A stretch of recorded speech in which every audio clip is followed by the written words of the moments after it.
Hello friends, welcome to civic railways. So ఘనంగా పూర్తయిన train number 07039 Secunderabad Vasco gamma inaugural special run. So నిన్న సికింద్రాబాద్లో ప్రధాని నరేంద్ర మోదీ చేతుల మీదుగా అయితే ఈ ట్రైన్ అయితే ప్రారంభించారు, సికింద్రాబాద్ గోవా మధ్య.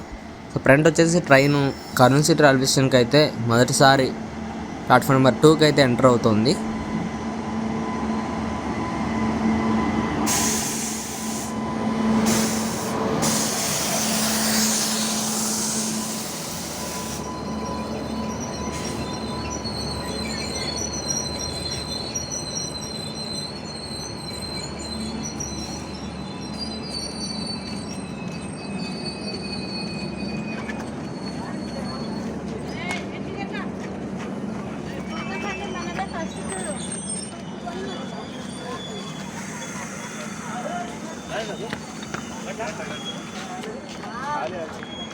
సో ఫ్రంట్ వచ్చేసి కర్నూలు సిటీ నుంచి అయితే ట్రైన్ డిపార్ట్స్ అవుతుంది.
సో ఈ ట్రైన్ యొక్క టికెట్ ప్రైస్ డీటెయిల్స్, అలాగే కోచ్ కాంపోజిషను, మరిన్ని వివరాలు అనేవి నేను నెక్స్ట్ వీడియోలో అయితే చెప్తాను. ఈ వీడియో గురించి మీ అభిప్రాయాన్ని కింద కామెంట్ రూపంలో చెప్పండి. Thank you for watching.